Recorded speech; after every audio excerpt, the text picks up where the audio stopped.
Radio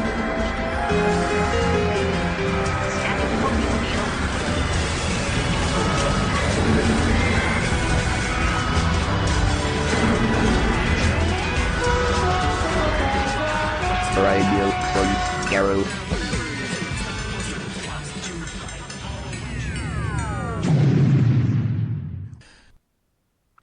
Welcome to the last of the 4 Whoverville 6 interviews.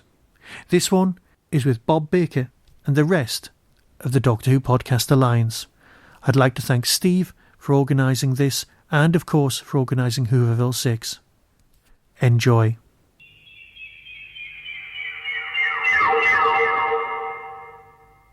I think we'll just start. I think we're possibly waiting for somebody else. They'll just have to. There are a couple missing, but they'll have to take their chance and leap on stage.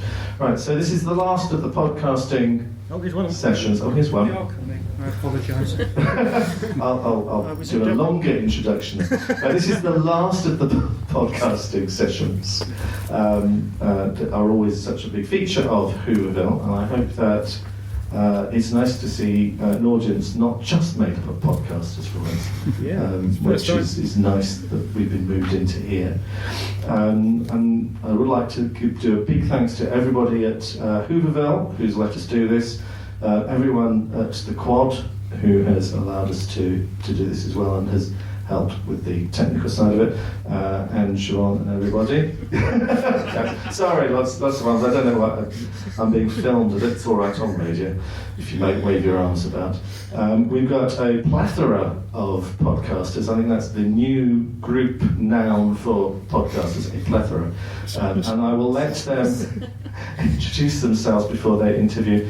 Our special guest this afternoon, writer, inventor of mechanical dogs, Mr. Bob Baker. So I shall pass this along and you can introduce yourselves, please. I'm Karen, I'm from the Staggering Stories podcast. I'm Adam, also from Staggering Stories. Hello, I'm Liam, I'm from the Alhambra Audio podcast. And I'm Michael from the Tin Dog podcast, named after K9. Oh. Yes, which is basically the entirety of all of my questions are K9 based. There's a Doctor Who convention. And I'm Simon from the Doctor Who podcast. Right. So basically it's you surrounded by a lot of podcasters, yes. Not even remotely intimidating. I'm frightened to death. You should be. Right. Carry on. Right, first off, you are one half of the Bristol Boys. One half of Bristol Boys. Indeed. Yes. Can you tell us a little bit about how the Bristol Boys got together? Yes. I used to work in a late opening shop in Bristol, and I was already making films in my basement on cartoons on a rostrum that I built myself. It's all totally the wrong technology, but I just get by making some. Did some for the BBC and things like that. Anyway, the thing was that I wasn't earning money at making films, and so I had to do other things. So I did a bit of rebuilding and building work and that sort of stuff. And one place I did that was a shop, which I then opened, and it was open late till 9 o'clock at night. And I have to digress a bit because people would ask me to help them make films on the rostrum, and this guy came to me. He wanted to make a film, and he said, "Can I pay you to make it on your rostrum?" I said, "Fine." And when he showed me the subject matter, I was a bit concerned about it because it was a brilliant piece. It's George Crabbe's poem Peter Grimes, and he wanted to just do it panning, zooming in, and all in black and white. I thought, my God. Anyway, go back to the shop. I'm there at 9 o'clock, and nearly every evening this guy would come in for Gaulois, French cigarettes, and so I had to stop especially for him. And we got to chatting and things, and I found out he was advertising copywriter and worked in a big company in Bristol. And I talked about this film, and he said, "Well, why don't we write it then?" I said, "What?" He said, "Why don't we write it? Do it as a proper movie." And I said, "Well, all right then." And he said, "I'll give up my job." I thought, hey, and he fell down because he was earning good money. And anyway, he gave up his job, went on the dole, and we spent time sitting together, we're making up the story as we thought it should be done. and that's how we began. And we sent it off to various people, and I knew various people in the industry anyway. And it got to the point where it was damn nearly made. The first thing we ever wrote, it got to the point where they were getting a director to join and everything. But unfortunately, the director, who can't remember her name, who did Witchfinder General, died just before we got the whole thing set up. And he was going to direct it. But there you go. That's life. A good punch in the nose to start with. That's how we got together.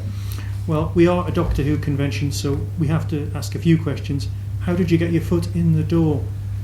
No. Well, there you are. I mean, I was always interested in film, and my childhood friends, among whom was John Fortune, we talked about doing films, and then suddenly we made a film, just an amateur film, silent one. But it was pretty good. I can look at it now. It's amazing. It's got everything you need: tracking shots, panning shots, follow shots, all sorts. It's all there, and it's an interesting film to watch. It's a drama, but again silent. But having done that, I really thought, well, this is where I want to go, because I was at art school at the time, wondering what the hell I want to do, and knowing damn well I didn't want to be a teacher, and so I thought, well, I must try and get into the movie business somehow, but everything seemed like locked doors. You'd go to HTV in Bristol, and they'd say, oh no, you can't movie, you have to be in the union or something like that, and BBC was kind of closed shop anyway. Then, surprise of surprises, we made a couple of other animated films on this silly old rostrum of mine, and John Borman, who was working at Bristol at the time, saw one of them and said, oh, I like that, could you do something for me? And I thought, well, this is it. This really is it. We're going to be, I'm going to be in the business. And it was just a kind of persistence after that. Just keep. Once I'd met Dave and we started writing, we just kept writing and sending, writing and sending, writing and sending. And that's sort of how we got Doctor Who, really. Writing and sending. I've got a question. The great Barry Cryer once said in an interview that for every writing partnership, there's a sitter and a pacer. Which one were you? I was the pacer. Dave always typed. He always stayed static, typed, because he could spell. Is that how it worked as a writing partnership? Both of you together at the same time around the typewriter? Yes, we've always worked together at the typewriter, and it was amazing. We sort of began to think with the same mind almost, and I think Dave described it once as like a marriage without sex. But we got very, very close in our minds, and we knew what was coming up somehow. We could actually plan things very easily, and I was going to dart ahead and think of an idea and thinking, look, we've got to have a bomb here or something, and we'd sort of move towards it and get to there. But it was the happiest of times. We really worked well together, and we played well together because our families were close as well, because my wife babysat for his children and we sat for them, and all that sort of thing, so it was a whole family thing as well. One of my colleagues has a question. Yeah, Bob, you obviously wrote the Invisible Enemy for Doctor Who. Have you listened to, or did you know that Big Finish have recently brought back the Swarm from a story in one called Revenge of the Swarm? I forget the writer. Was it Matt Fitton? Possibly. Oh dear. In a word, no. Oh, okay. But they've been in touch about all sorts of other things. Big Finish have been in touch about all sorts of other things. They've done Omega and K9, various other people, and no, that's about it. But I'm sure they're going to tell me about the Swarm sometime or other. Don't owe you money for it? Is that how it works? Well, I don't know. I didn't know they were doing it, see, but I'll get after them now. So have you been tempted to work for Big Finish at all, or even been approached by them? No, not been approached to work, only approached to use our characters. But I mean, I've got plenty of other work.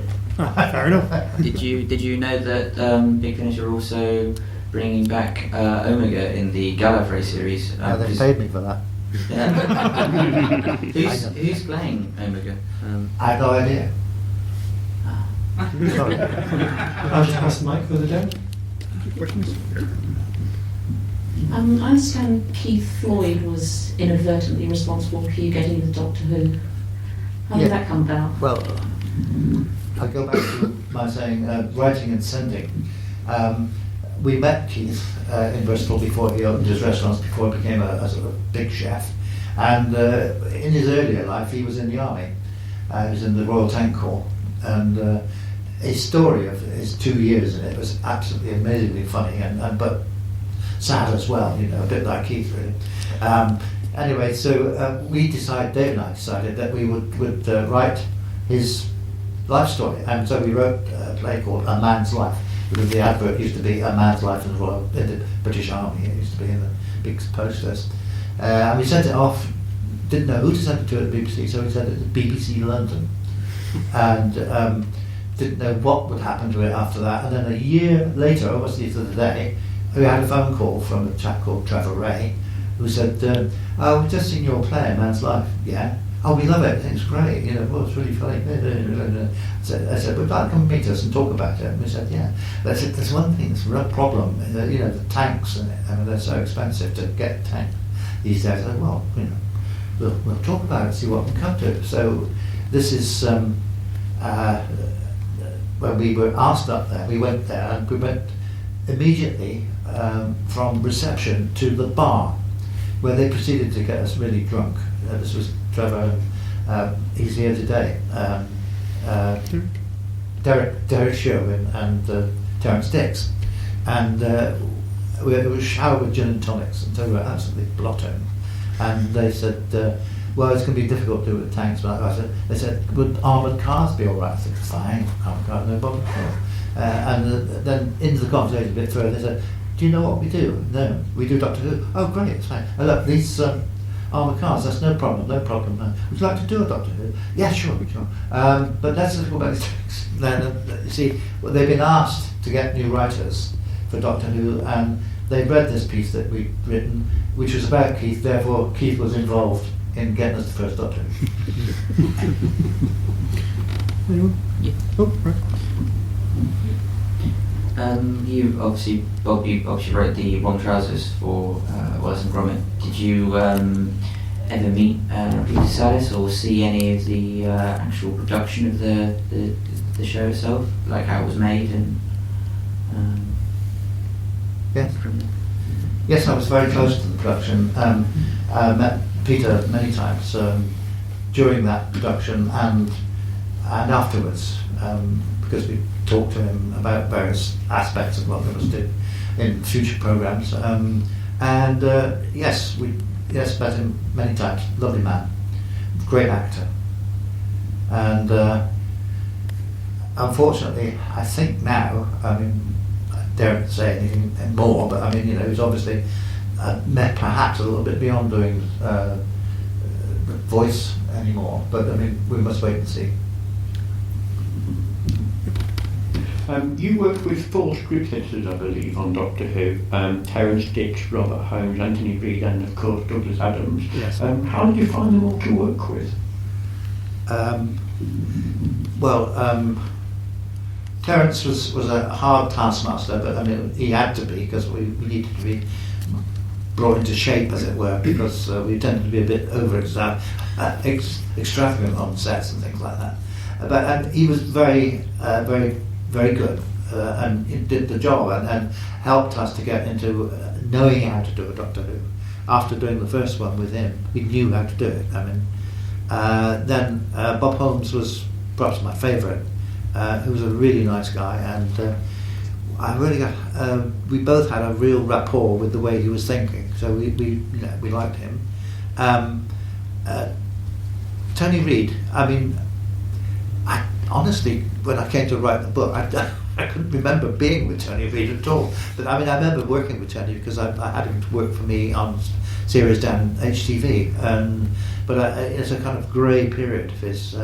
But Douglas Adams was fantastic. I mean, he was great at doing lunches, but and that was the limit of his expertise in script editing. and we'd have a few chats about things over lunch. But then we'd talk about jokes and talk about stories, ideas, everything. It's a great guy. But Robert Holmes for me was the script editor for Doctor Who. So you were approached after you'd done the Axos, which was a nice learning curve, as you were saying earlier. But then you come along and go, right, we've got this 10th anniversary story. How did that structure work? Did they say, right, we've got the 3 actors, just bring us something, or how did it work? Well, yes, pretty well. They said they'd seen William Hartnell and he would be keen to do it. And so they said, well, why don't you have a go at that one? Do it with the 3 doctors. But beyond that, it was just think up a story. So we've just been, I think I read it in the Scientific American or something about black holes and event horizons and stuff like that. So we based it around that. And the fact that it was such a powerful thing that it needed all 3 doctors to work on it, on our problems of things being whisked away from Earth and things. So, I mean, it was really their idea to get the 3 doctors together for the 10th anniversary and us to come forth with an idea and a story for it. Right.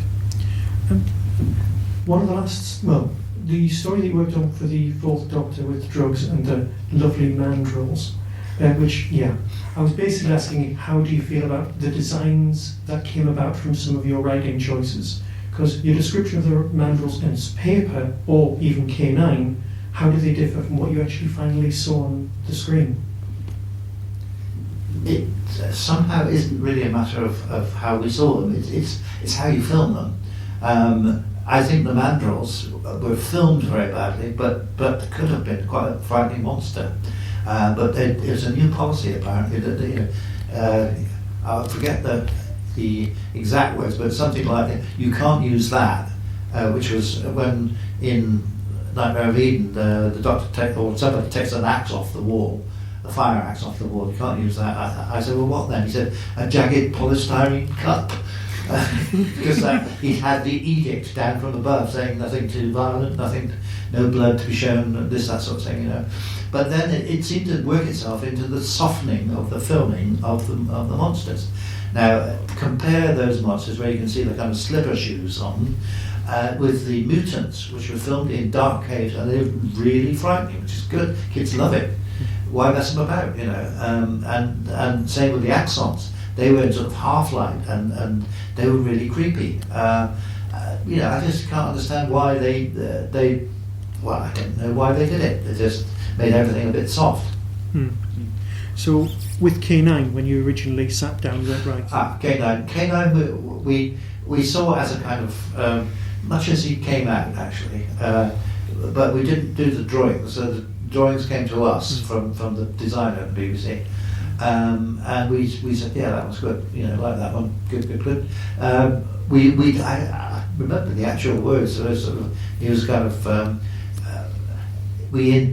I think the very first draft we wrote, he actually hovered in the air, just above the earth, just above the ground, which would have been great, but they couldn't do it. They didn't have the technology to do it, so they had to put wheels on it. And so you get the sort of casted look of the original K9. Which used to knock down scenery, I'm told. I'm not sure it's true. Yep, it's coming back.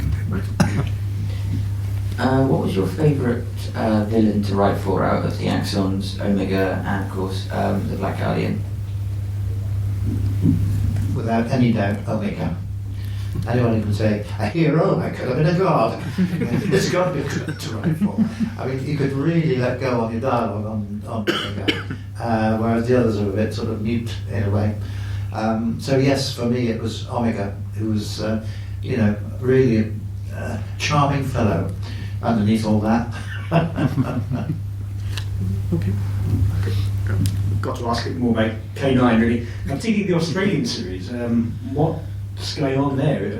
I heard talk maybe more. Is that true at all? Or? I doubt whether it'll be Australia, but we're trying to get. Contractually, we couldn't do another one, another Doctor Who's K9 series, until 5 years was up. Otherwise, the Australians would be involved in it. Would have to be involved in it during the contract. So we've had to wait 5 years before we start. We've got everything in trim, and we hope to be able to see something after Christmas. But I can't tell you what it is at the moment. All right. Canadians, maybe. This is my question of, would it be a I reboot? should have said Canadians. You won't mention Canadians. Don't mention the Canadians, whatever you do. You mentioned it once, I think I got it.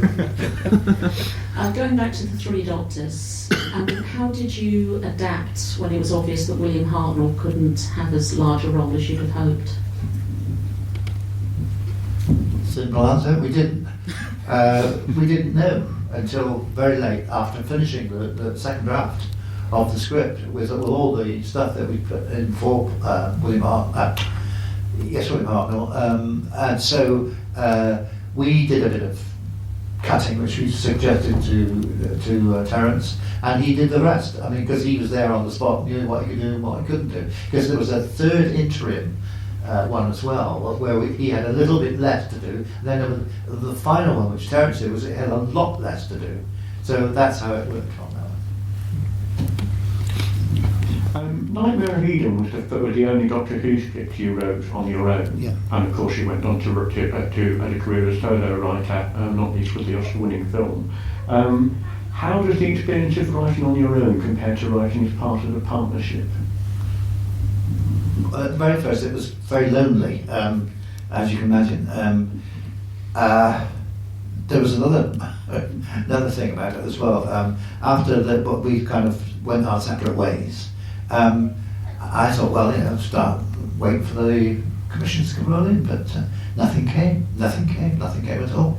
Finally, after a year, Robert Banks-Stewart rang up and said, I'm doing a series in Bristol, would you like to show me some locations? And I said, sure. I thought, ooh, this is going to be good.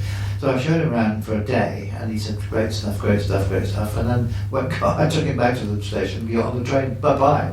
I thought, oh. There, I thought, how awful. Then I went home, I thought, God, I was really expecting that he might sort of give me some work. And of course the telephone rang just after that. He said, I forgot to say, would you like to do an episode? And I said, yes, please. So I did that too, of Shoestring, which went, and then I script edited the first series and went on to do other things. But I worked, beyond that, I worked at HTV for, I think, 6 years, writing, and I was a total overall script editor for anything that came in. Anything written that came in had to be read, commented upon, and answered. It was amazing. And I had a pile of paper and God knows what, for a whole room full of stuff that had been sent over the years. They said, we want to get rid of it.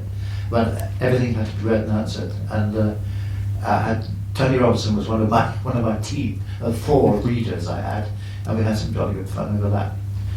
Okay. Sorry, what did you again?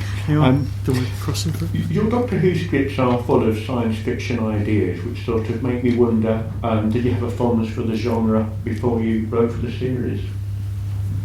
Oh, absolutely. From Destination Moon onwards. At school I used to draw rockets all the time, and thinking about space, and I'm thinking about other planets and aliens and whatnot. Dan Dare, of course.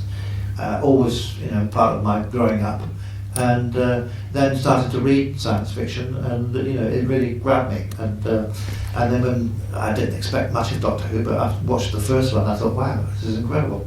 I mean, the real hook is the TARDIS. You go inside a place and it's bigger inside than it is outside. It's actually an amazing hook, and did a wonderful job at it. I'm glad they did.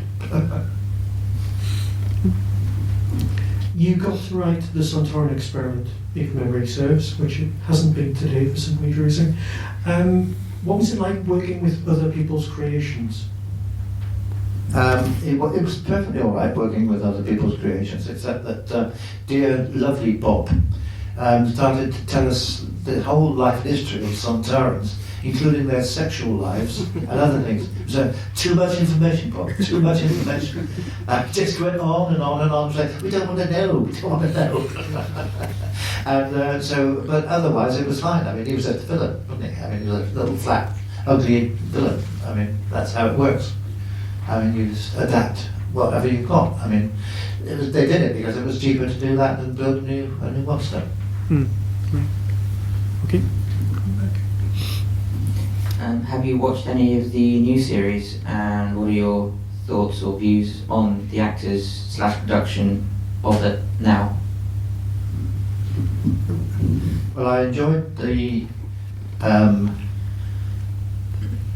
Tennant season very much, and some of Stephen Moffat's writing then was fantastic, but I felt that it's sort of gone downhill a bit in the last few years. And this one last week, which I watched, but in some dismay, because I thought, well, it doesn't have a plot, you know. And thinking of the way that stories used to be hatched, and you know, even right up through the Tennant things, you get a good, strong story, but there wasn't a story in it as far as I was concerned. But I mean, that's my opinion. But otherwise, it's just got to be careful to not lose the kind of the magic of Doctor Who. It's tending to maybe look a bit too glossy, too slick. I don't know, but again, that's my opinion.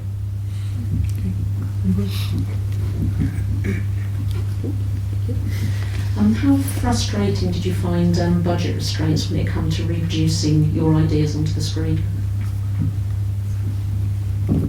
It's always a problem because you always want to go on further than they do.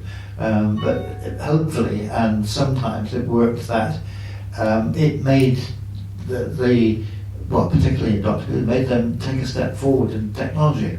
In fact, they said, we've had to buy a new bloody machine for you know that, don't you? There's a travelling map machine which they bought because they had to do a lot of CSO scenes, and this machine worked to make it easier, but I mean, but it was nice to think that we had to make them pay out some more money to do things properly. But so, yeah, more and better besides, I say. So apart from the project you're not allowed to talk about, that definitely has nothing to do with Canadians. No, it doesn't. It doesn't. No, seriously, what are you up to at the moment? What are you up to at the moment? What about the moment? I'm trying to develop a new series for children called Flora, which is really for girl children, 50% of the audience. And it's at very early stages, and I'm a bit of a painter in my spare time, and I did an exhibition with an artist who lives near me in Bristol, and she showed me some drawings she'd done of this character. I said, wow, that's got to be done. So I'm working on that at the moment, but I've also done 2 episodes of a children's series, the first 2 episodes of a children's series in New Zealand, which I finished in June, and I'm waiting to hear upon whether I'm going to be working on a science fiction feature film, but I haven't heard back from them yet. So that's what I'm doing at the moment. And writing another book, actually. Battery doing something.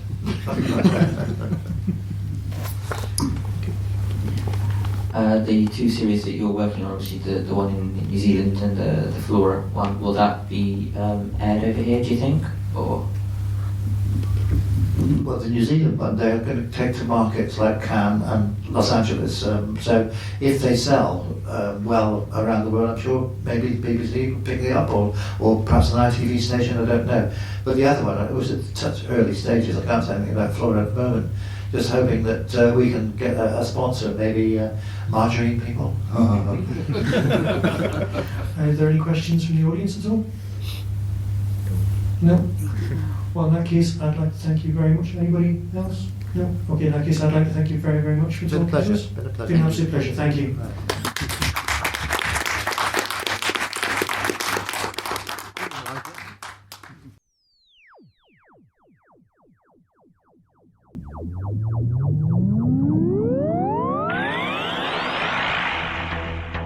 You have been listening to the Tin Dog Podcast.